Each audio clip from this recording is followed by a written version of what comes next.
Hello everyone, today in this video we will continue with the discussion of the question 2 of question paper taken from 10 years book. So what is the domain name and give example of few domain name dispute. So definition of domain name में सबसे पहले domain name क्या होता है. Domain name मतलब कि वो एक पर्टिकुलर लिंक जो कि अगर आप किसी भी वेब ब्राउज़र पर डालो और उस पर क्लिक करो तो आप पर्टिकुलर वेबसाइट पर पहुंच जाओ. डोमेन नेम का सिंपल जो है मतलब ये है. So a domain name is a string of text that maps to a numerical IP address use to access a website from a client software. अगर प्लेन इंग्लिश में बात करें तो domain name is the text that a user type into a browser window to reach a particular website जैसे कि google.com. उसके बाद हम बात करेंगे examples of some domain name जैसे कि microsoft.com है.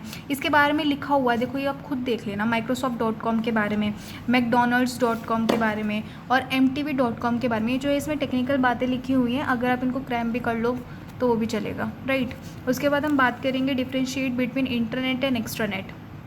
इंटरनेट और एक्स्ट्रानेट के बारे में और इंटरनेट के बारे में हमने पिछले क्लास में भी मतलब पिछले वीडियोस में भी अच्छे से बात की थी. तो इसमें जो है डिफ्रेंसिएशन की बात करते हैं तो इंटरनेट जो है वो एक प्राइवेट नेटवर्क है, राइट. प्राइवेट नेटवर्क का मतलब ये होता है कि इसमें लिमिटेड यूज़र्स ही होंगे. लिमिटेड मतलब फ्यू यूज़र्स. लेकिन जो एक्स्ट्रानेट है वो एक प्राइवेट नेटवर्क है that uses the public network to share information with supplier and vendor. Private network का मतलब सिंपल मीनिंग में अगर बात करें तो वो नेटवर्क जिसमें आप अलो करो उन यूज़र्स को और वही यूज़र्स जो है आपसे कनेक्ट हो पाए, राइट. क्योंकि इंटरनेट क्या है, इंटरनेट तो एक पब्लिक नेटवर्क है. इवन इफ़ यू डोंट अलो तो वो तो उसमें तो अनलिमिटेड यूजर्स कनेक्ट है एक दूसरे से, राइट.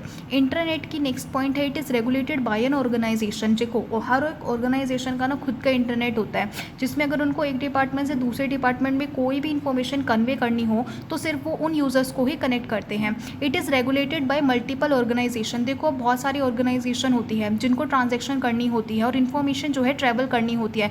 उनका आपस में क्लोज कनेक्शन होता है. जैसे कि फॉर एग्जांपल कोई भी क्लोथ मैन्युफैक्चरिंग कंपनी है, राइट. उसका जो है कनेक्शन मान लो शू मैन्युफैक्चरिंग कंपनी से है क्योंकि जब वो अपने सामान को बेचते हैं ना तो वो क्लोथ के साथ जो है शूज़ भी बेचते हैं, राइट. मतलब पूरा सेट बेचते हैं. तो उनकी जो आपस में लिंकेज है या फिर टायर मैन्युफैक्चरिंग कंपनी है या फिर कार मैन्युफैक्चरिंग कंपनी है तो उनके बीच की जो इन्फॉर्मेशन शेयर होती है ना तो उसके लिए भी एक्स्ट्रानेट जो है काम करता है. This content in the network is accessible only to the members of the organization. एक ऑर्गेनाइजेशन की मेंबर तक ये नेटवर्क सीमित है. लेकिन the content in the network is accessible to members of organization and external member with the network, जैसा कि मैंने आपको बताया दूसरी ऑर्गेनाइजेशन से, राइट.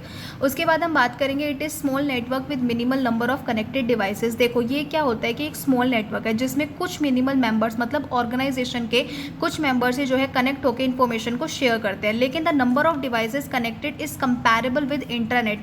इसमें क्या होता है, कंपैरेबल का मतलब होता है इसमें भी होते तो कम मेंबर ही है लेकिन इतने कम नहीं होते जितने कि इंटरनेट में होते हैं. क्योंकि एक्स्ट्रानेट में जैसे मैंने आपको बताया दूसरी ऑर्गेनाइजेशन के जो एम्प्लॉयज़ होते हैं उनको भी जो इन्फॉर्मेशन है वो ट्रैवल करनी होती है. तो इसके लिए उसमें मेंबर्स जो हैं होते तो कम है बट इंटरनेट से ज़्यादा होते हैं, राइट. उसके बाद है it is owned by a single organization. जैसा मैंने आपको बताया विद इन ऑर्गेनाइजेशन यहाँ पे जो इन्फॉर्मेशन है वो कन्वे होती है. And it is owned by a single and multiple organization. 2 से 3 ऑर्गेनाइजेशन जिसके साथ भी आपका क्लोज कनेक्शन है या फिर आपको ट्रांजेक्शन करनी है तो उनसे जो कनेक्टेड करवाता है एक्स्ट्रानेट. उसके बाद है it is mean of sharing sensitive information throughout organization. देखो सेंसिटिव इन्फॉर्मेशन का सिंपल मतलब होता है कि कंपनी की जो प्राइवेट इन्फॉर्मेशन हैं, राइट, वो जब ट्रांसफ़र होती है तो उसके लिए एक सिक्योर्ड नेटवर्क चाहिए जिसको आप बोलते हो प्राइवेट नेटवर्क. तो वो है with the help of internet. उसके बाद है it is mean of sharing information between members and external members. जैसे कि मैंने आपको बताया विद इन द 2 ऑर्गेनाइजेशन जब भी इन्फॉर्मेशन शेयर होगी related to the raw material, finished goods, products, payments, transactions, delivery, तो वो सारी इन्फॉर्मेशन जो है एक्स्ट्रानेट की हेल्प से होगी.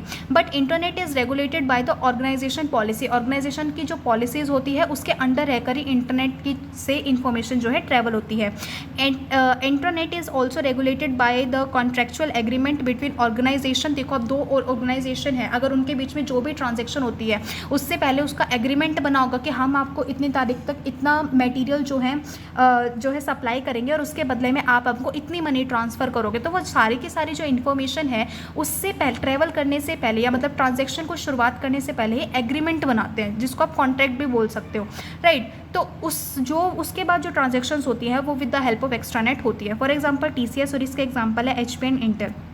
इसके बाद ये क्वेश्चन में है नहीं, बट अगर ये तो इंट्रानेट और एक्स्ट्रानेट का डिफरेंस था, अगर इंटरनेट वेज इंटरनेट पूछ ले या इंटरनेट वेज एक्स्ट्रानेट पूछ ले तो ये 8 पॉइंट्स जो हैं इंटरनेट के ये आपको लिखने हैं, क्योंकि यहाँ पे भी 8 पॉइंट्स हैं। तो आप इंटरनेट में लिख सकते हैं it is a global system of interconnected computer network. जैसा कि मैंने आपको बोला था कि ये पब्लिक नेटवर्क है तो ये ग्लोबली अवेलेबल है, not regulated by any authority, इसके लिए कोई अथॉरिटी की नीड नहीं है, ये फ्री नेटवर्क है। This content in the network is accessible to everyone connected, जो है इससे कोई भी अपना काम कर सकता है freely from any pair. It is a largest in terms of number of connected devices, से कितने भी कनेक्टेड डिवाइस हो सकते हैं। फॉर एग्जांपल अगर आप ये वीडियो भी देख रहे हो तो with the help of internet ही देख रहे हो। It is owned by no one, right, इसका कोई लीगल अथॉरिटी नहीं है। जैसे कि इंटरनेट का क्या था कि एक सिंगल ऑर्गेनाइजेशन थी, एक्स्ट्रानेट का क्या था कि मल्टीपल ऑर्गेनाइजेशन थी, लेकिन ये किसी के द्वारा ओन नहीं किया गया, right. It is mean of sharing information through out the world, इसका सिर्फ एक जो मेन गोल है वो ये है कि कोई भी इंफॉर्मेशन किसी भी चीज़ से रिलेटेड मल्टीपल यूजर्स तक एक टाइम पर पहुंचा देना, right. Internet is unregulated and uncensored, इसका सिंपल मतलब ये होता है कि पहले क्या है कि जो इंटरनेट है ना वो रेगुलेट किया जाता है बाय द ऑर्गेनाइजेशन पॉलिसी, और जो एक्स्ट्रा नेट है वो जो है रेगुलेट किया जाता है with the terms of agreement, right. लेकिन इंटरनेट जो है कोई रेगुलेटेड नहीं है, राइट। उसके बाद इसका एग्जाम्पल है but we are normally using is internet. जैसे कि मैंने आपको बताया अगर आप वीडियो देख रहे हो अभी तो with the help of internet देख रहे हो, कोई भी इन्फॉर्मेशन अगर आप सर्वे करते हो किसी भी वेबसाइट पर तो वो भी with the help of internet ही देखते हो। तो ये सिर्फ आपके उसके लिए था, हेल्प के लिए, कि अगर आ जाए डिफरेंस इंटरनेट या एक्सटरनेट के बीच में तो आप लिख सको। उसके बाद जो क्वेश्चन नंबर 3 है वो हम नेक्स्ट वीडियो में डिस्कस करेंगे।